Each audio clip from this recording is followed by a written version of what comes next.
Greetings, welcome to a Simmers morning skate at the Climate Pledge Arena. It's the Dallas Stars and it's their general manager and president? Just general manager. Just general manager, Jim Nill, along with Rob Simpson, SeattleHockeyInsider.com and other sites. Hi, Jim. Good to see you again. How are you? Yeah, I'm good, doing well. Speaking of, I was going to say Vancouver Hockey Insider, you were in Vancouver a couple nights ago, got a nice 3-1 win. Yeah, it was a good game. The first period was as fast a period hockey-wise as we've had all year. So Ooh. it was they were coming out. I think they'd lost a couple games here or there, and two good teams. I think it was a test for them and a test for us, and we were fortunate to get the win. Yeah. I've got like 1,000 questions for you rolling through my head because last year I talked to we did one of these during the playoffs. Correct. Don't have to worry about that this year with the Kraken. And that's a dangerous situation though. They could get Vince Dunn back tonight, their best defenseman. It's loosey-goosey time, no pressure, and you need the wins. Yes. They don't. No, and they're a good team. And there's really, when you look at teams that are, right, we're fortunate. We've made the playoffs, but the teams below us, it's 1 to 3 wins difference between teams. And Seattle's got a good team. They play hard. We got a great rivalry with them from last year in the playoffs, so it'll be a tough game again tonight. Let's talk about the situation you're in. 101 points, top in the West. The teams chasing you, I believe, each have a game in hand. That'd be Colorado and Vancouver. You want that home ice because besides just that, it also means you're playing a wild card team that has 10 or so less wins than the Winnipeg Jets. And if you can avoid the Winnipeg Jets by being, playing 2-3, you're looking for that. Yeah, well, we're less worried about where we, first of all, if we, yes, can we get first overall? We'd love to get that. Home ice advantage is big. You get to a game 7, it's important. But we're really not too worried about our matchups. Really, it's about us, how we're playing, because the teams that we're in a battle with, they're all good teams. And be careful what you pick your poison, you can get yourself in trouble. So really, it's just about us getting our game ready for the playoffs, playing the right way. We have been doing that, and we just need to continue it. It'd be pretty handy, Jim, 25 years since the last Cup in Dallas. That'd be a nice little anniversary gift from 99 to 2024. Yeah, a long road to go yet, though. By the way, Jim is the reigning honoree, the Jim Gregory General Manager of the Year Award in the National Hockey League. Congratulations. I heard your speech in, where were we, Nashville? Nashville. Yeah, that was good. Yeah. Nicely done. By the way, Jim Gregory, what a guy. He's a great guy. He, kind of a mentor for us all. He wore a bunch of hats in the NHL, did it all, and but he always had time for, I was a younger guy coming up, and he always had time for a guy like myself and other guys in the business, talk about, where you're at, what you need help with. He was always there to support you, and just a real classy gentleman. Yeah. When he was in league hockey ops, a lot of his officials called him Uncle Jim and all that. And I'm just this random media putz, but he always would stop and say hello and have a chat with me in the Leafs media room when I was working in Toronto. Just a wonderful guy.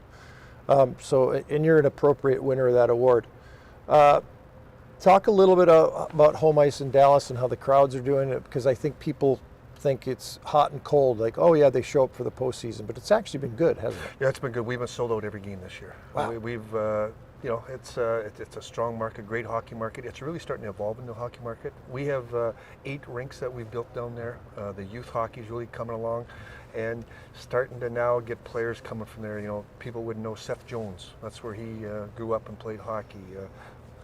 Blake Coleman in Calgary, that's where he played hockey. There's some kids that just were drafted from there. So it's a great market. We hosted the Under-18 World Championships 3 years ago. We're going to be hosting it here coming up next couple of years again. So great hockey market. People are starting to really grow into it, understand the game, and we've had great support. Jim, by the way, you've made the playoffs 7 of the 11 years that you've run the team, and reached 1 Stanley Cup final, a tough Western Conference final loss last year in 6 games to Vegas. Your window, your job over the long run is to build it so there's continuity, because you got a couple 39-year-olds, Pavelski and Suter. So your window is kind of closing in some regard with part of your core, but are you confident that you can kind of roll that forward, or are you just worried about let's try to get this done? No, actually, we're very confident. I think we're set up for the next, I'd say the next 5-6 years, we're in a good spot. We do have that older core, that's Suter, Pavelski's, those guys, a little bit of the Sagans and the Bens. Yep, 34-ish. Yeah, 34, but we've got a great group, really the new core's coming in, and that's the Rupi Hintzes, the Jake Ottingers, Jason Robertson, mentioned Miro Heiskanen.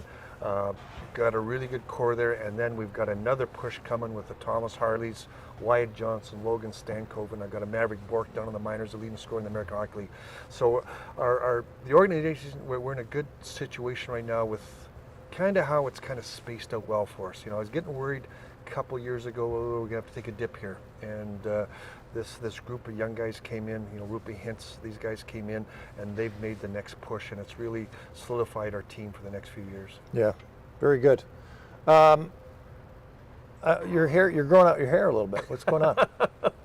What's happening there? Yeah, I don't know what's happening. It's I'm a little, glad you recognize that. shaggy. It's a little shaggy. Shaggy and a little gray. But that's It always comes back to the hair because I got the my coif, as you can. It's very impressive. Half plugs, half toupee. Oh, good So, for you. Yeah, I'm all natural. I got the glue thing going on. Yeah. I remember at UFA 11 years ago. It would have been one of your last assignments with Detroit because you took over Dallas in the spring of 13. Yes, so right, UFA was right before that, February right, or yes. no, I'm sorry, January. January. Yeah, and you had the full fuzzy thing going on. Yeah. I remember doing this, on your head because you couldn't help it. You just had the I was fuzzy. getting prepared. Well, I had to wear the toque. It was pretty cold up there back then. So that was the middle of winter. She was cold up there. Hey, you did it for. I did it for good luck. Rubbed your fuzzy, and the thing is, it worked out because I was the Team USA on-air TV reporter, and they won the gold medal with. I don't think any of your guys were on that team. No. JT Miller from the other night. You would have seen him. He was on that team. Yes. Most of them are still in the NHL. It was a hell of a good team. Hell of a hockey club. Yeah. How did Canada finish? They finished fourth. I think fourth that year. I think they lost the bronze to Russia. Yeah, that's right. Yeah. And I think that was Vasilevsky and those guys. Yep. Jakushkin, Vasilevsky. I know Ryan Nugent-Hopkins was on Canada that year. Yep. And Ricard Raquel was on the Swedish team that lost the finals, right. And they had a handful of guys. Yeah, they had a good team too. Surely we digress. Don't call him Shirley. And that's it. We're going to see the Stars tonight here at the Climate Pledge Arena. Hopefully, we're going to see you in the Stanley Cup final again. I appreciate that. That'd be nice. Great being on your show. Yeah. It's always good to see you. Thanks, Jim Nill. Thank you. Always a pleasure. Good to see you.